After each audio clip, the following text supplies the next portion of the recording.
जय श्री राम दोस्तों, आपका Puneet math and science test में स्वागत है। हम कक्षा 8वीं की गणित के विषय में बारे में जानेंगे, हर प्रश्नावली को सोल्व करेंगे। आज हमें प्रश्नावली नंबर 1 को सोल्व करके देखते हैं। तो यहाँ देखो प्रश्नावली 1.1 इसमें क्या क्या पूछा गया। आप बोर्ड पर देखो सवाल कि निम्नलिखित प्रत्येक में गुणन के अंतर्गत उपयोग किए गए गुणधर्म का नाम लिखिए। अब इसमें हमें 3 सवाल दे रखे हैं, तीनों सवाल मैं बोर्ड पे लिख देता हूं। ये देखो पहला सवाल, -4/5 गुणा 1 गुणा -4/5 बराबर -4/5। दूसरा सवाल है -13/17 गुणा -2/7 बराबर -2/7 गुणा -13/17। ये दूसरा हो गया। तीसरा देखो -19/29 गुणा 29/19 बराबर 1। ये हमें 3 सवाल दे रखे हैं और हमसे पूछा गया है कि ये गुणन के अंतर्गत किस गुणधर्म की सहायता से इसे हल किया गया है।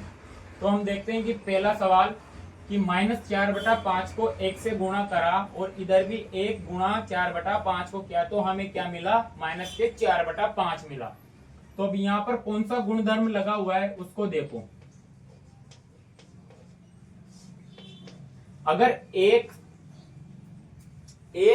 को किसी भी संख्या से गुणा करने पर अगर वही संख्या हमें प्राप्त होती है किस गुणधर्म में, गुणन गुणधर्म में, तो इसको हम क्या बोलते हैं, एक को बोलते हैं कि ये क्या है, गुणात्मक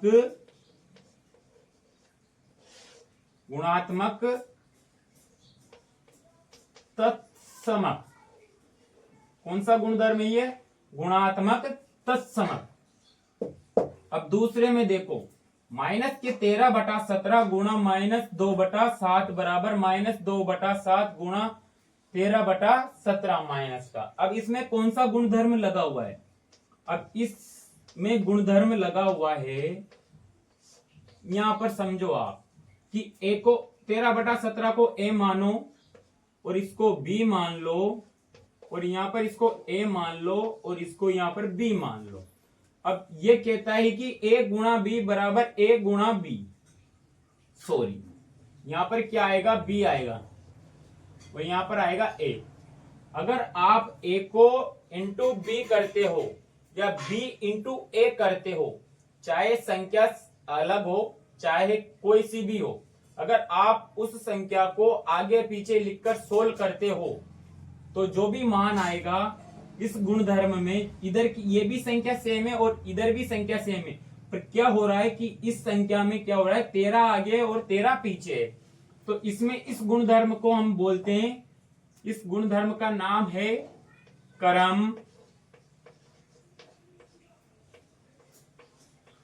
विनिमय गुणधर्म। कौन सा नियम है ये, गुणन के अंतर्गत लगने वाला नियम है क्रम विनिमय। और क्रम विनिमय नियम योग में भी लगता है, वो इसी प्रकार से योग में भी लगता है। जैसे अगर आप योग में लगाना चाहते हो क्रम विनिमय को, तो योग में ऐसे लगता है ये, इसी प्रकार गुणा के चिन्ह की जगह प्लस का चिन्ह आ जाता है, a बराबर a प्लस b बराबर b प्लस a। ये गुणन में ये योग में लगता है। अब तीसरा सवाल देखो क्या कहता है कि -19/29 और 29/19 इसी संख्या को उल्टा करके लिखा हुआ है और हमें उत्तर 1 मिला हुआ है। तो इस गुणधर्म को हम बोलते हैं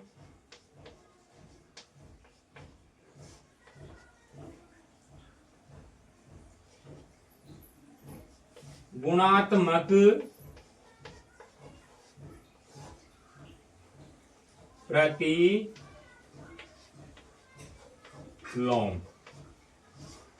क्या बोलते हैं इस गुणधर्म को? गुणात्मक प्रतिलोम। अब हमारा दूसरा सवाल इसी प्रश्नावली का क्या कहता है कि बताइए कौन से गुणधर्म की सहायता से आप सवाल के रूप में अभिकलित करते हैं। इस सवाल को आप किस रूप में अभिकलित करते हैं?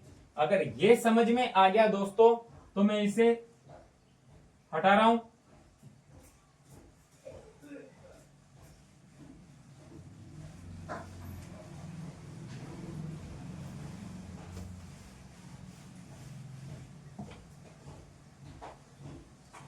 दूसरा सवाल में हमें सवाल दिया हुआ है, सॉरी गाइस, 1/3 गुणा कोष्टक 6 गुणा 4/3 बराबर 1/3 गुणा 6 गुणा 4/3। अब कौन से नियम से हम इसे सोल्व करेंगे? तो यहाँ पर देखो, जैसे मैंने उधर क्रम विनिमय में बताया था उसी प्रकार इधर भी आप मान सकते हो कि a गुणा कोष्टक b गुणा c बराबर a गुणा b कोष्टक c। आप इस नियम को ऐसे मान सकते हो, मतलब इस नियम का नाम हो जाता है सहचर्यता।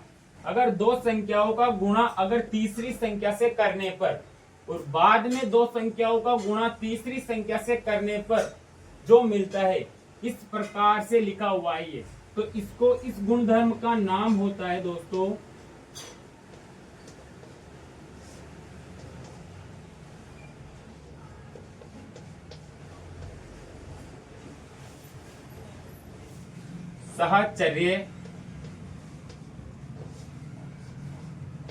सहचर्यता नियम।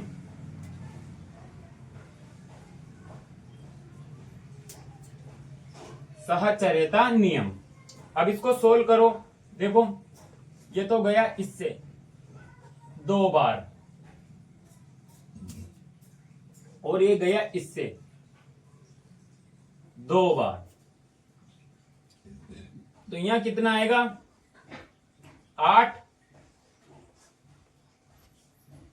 8/3 और इधर भी 2 बार कट गया, 4 से गुणा होगा तो 4 दूनी 8/3।